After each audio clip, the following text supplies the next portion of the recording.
Board members dismissed her idea. The chairman stopped the meeting for a few minutes. They ignored her like she wasn't even in the room. They talked over her, dismissed her idea, and moved on.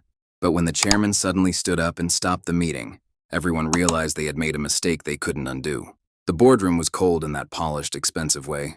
Glass walls, leather chairs, a long table filled with laptops, printed reports, and half-finished coffee cups.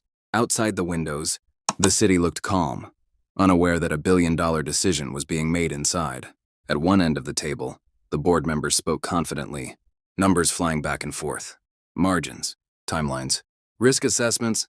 At the other side of the table sat her, a black woman in a simple professional suit. No flashy jewelry, no loud gestures, just a notebook open in front of her and a pen resting between her fingers. She waited. When there was finally a pause, she spoke. "I'd like to raise one concern about the merger," she said calmly. One board member glanced at his watch. Another didn't look up from his laptop. She continued anyway. "The projected growth assumes regulatory approval in Q3, she said. "But based on—" She was interrupted.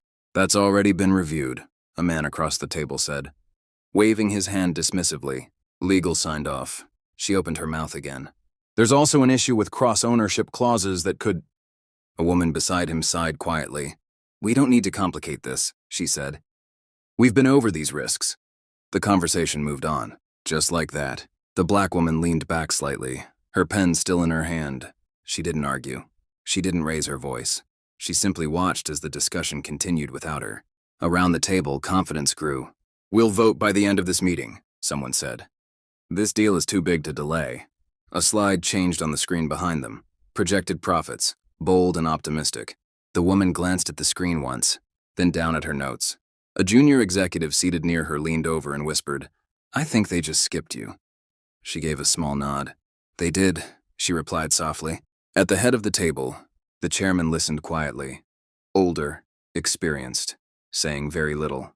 His eyes moved from speaker to speaker, then briefly to her. She noticed. 10 minutes passed. The board was ready. "All those in favor of proceeding," a member said confidently, lifting his hand. Several hands followed. Before the vote could finish, the chairman raised his hand. "Hold on." The room slowed. "Before we vote," he said, looking directly at the black woman. "You raised a concern earlier." Every head turned toward her. She straightened in her chair. "Yes," she said. "I did." The chairman nodded once. "Please repeat it." The board members exchanged glances, some annoyed, some confused. She took a breath. "If this merger moves forward as planned," she said evenly, "it violates a condition that triggers an automatic veto." A quiet chuckle came from one side of the table. "A veto from who?" someone asked. She didn't answer immediately. Instead, she looked back at the chairman. He was no longer relaxed.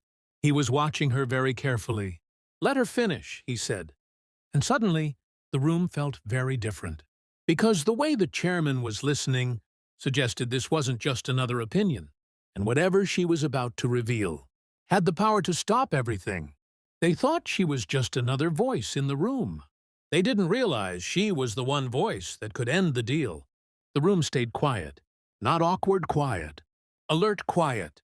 The chairman folded his hands and nodded at her. "Go on." The black woman stood up slowly, not because she needed the floor, but because she wanted everyone to see her when the truth landed. "The merger structure you're voting on," she said calmly, "contains a cross-ownership clause tied to overseas subsidiaries." A board member scoffed lightly. "That's standard." She nodded. "It would be, if I hadn't written the exception. That got attention." She tapped her notebook once. 5 years ago, when this company spun off its compliance arm," she continued, "a single veto authority was created. Quietly. It was designed for situations exactly like this." A few executives shifted in their seats. One leaned forward.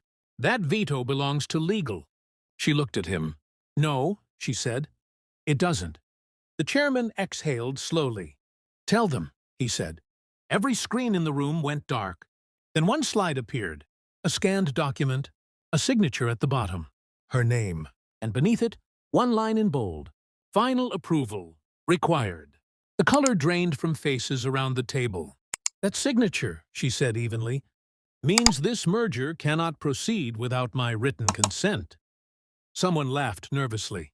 That's impossible, another board member said. I've never heard of you having that power. She met his eyes. That's because you never asked, she replied. A CFO grabbed his tablet, scrolling frantically. If she's right, he whispered, this deal collapses instantly. Another executive stood up. You're saying months of negotiations, billions in valuation, mean nothing, she finished. Unless I approve. The room erupted. Voices overlapped.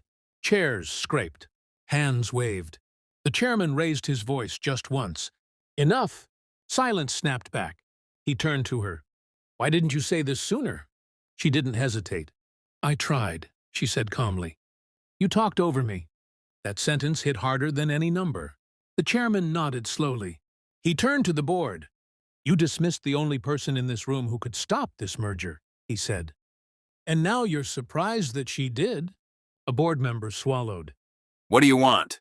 Someone asked her quietly. She looked around the table, at the people who ignored her, dismissed her, minimized her. I want the merger paused, she said. I want independent review, and I want my team involved in every decision moving forward. No one argued. They couldn't. The chairman picked up his pen. The meeting is adjourned, he announced. No one moved. The deal was dead. Billions frozen. Power redistributed. As people slowly stood, no one spoke. The black woman gathered her notebook and turned toward the door. Just before she reached it, the chairman spoke again. You were right, he said. She paused. Next time, she replied. Listen the first time. She walked out. Behind her, the boardroom remained silent. Not because there was nothing left to say, but because everyone finally understood, who had been in control all along. They dismissed her voice, until they learned it was the only one that mattered.